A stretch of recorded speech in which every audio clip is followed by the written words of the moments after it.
Most people look at a heavily wooded plot of land and see a wild space waiting to be tamed.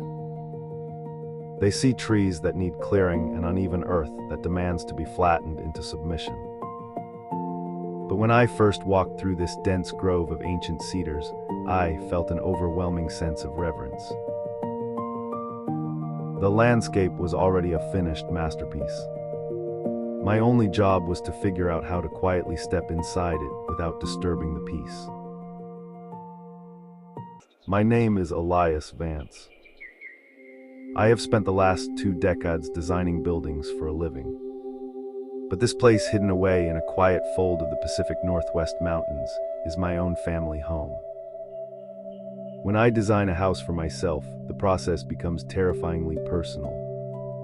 Every single line I draw on the paper is a direct reflection of how I want to live.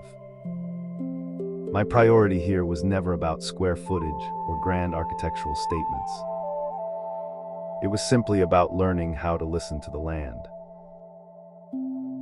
I intentionally made the house difficult to spot from the main road. I have to leave my car behind and walk up a winding gravel path that forces me to slow down. I wanted that physical transition to be a daily ritual.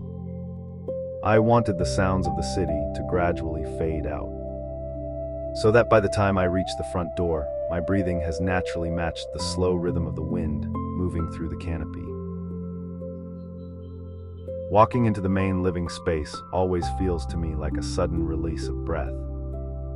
There are no solid walls boxing the interior inch. Instead, the entire southern edge of the room is just sweeping panels of glass. This completely dissolves the boundary between the warmth of the living room and the wildness of the forest floor outside. I deliberately kept the ceiling height a bit lower here to create a feeling of compression and safety. So when I sit on the sofa, I feel completely anchored. I am protected from the elements, yet entirely immersed in them. My daughter often sits right on the edge of these wooden floorboards on rainy afternoons. She can spend hours just watching the heavy storm drops hitting the ferns a few feet away. Watching her grow up with that kind of deep connection to the changing seasons is the greatest reward this house has given me.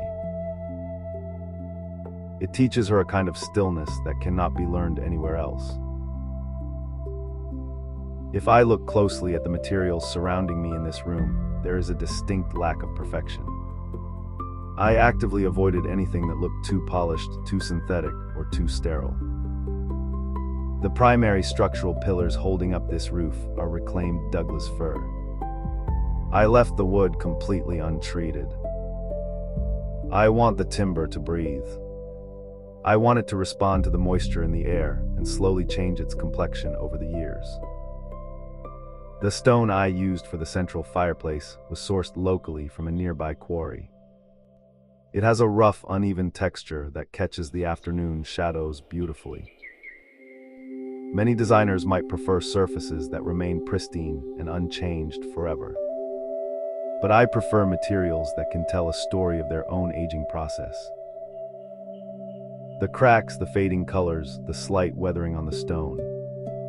They are all proof to me that this house is alive and participating in the environment around it. Even my most mundane daily routines are shaped by what is happening outside.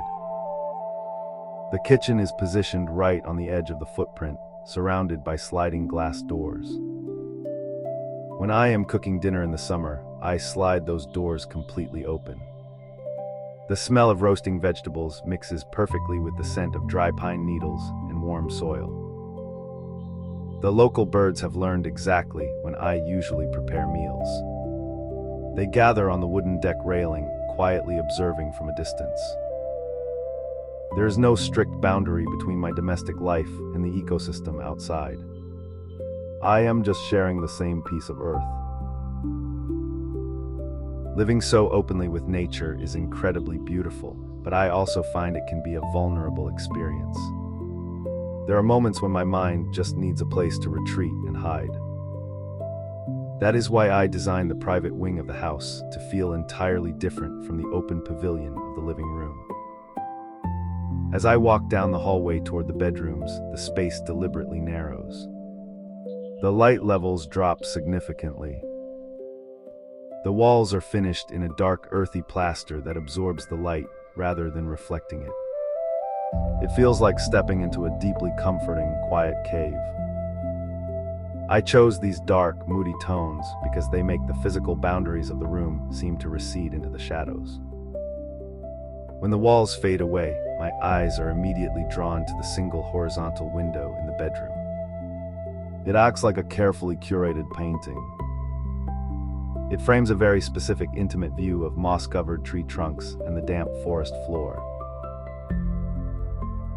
My absolute favorite part of living here is not a specific architectural feature at all.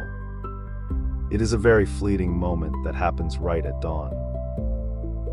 My bathroom is oriented toward the east, facing a dense cluster of maples.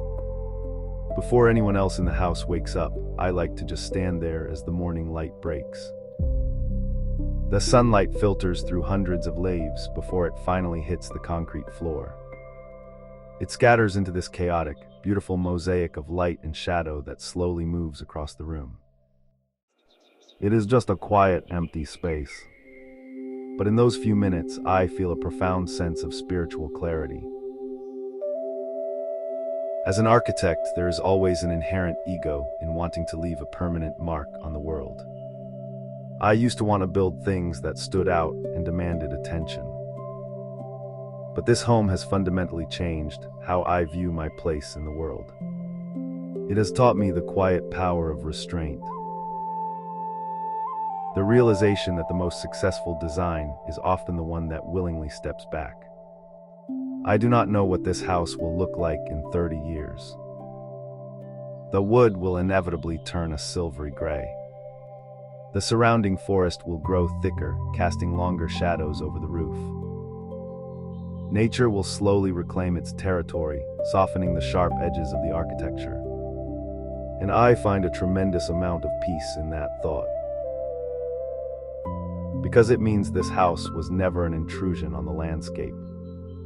It was simply a quiet conversation with it.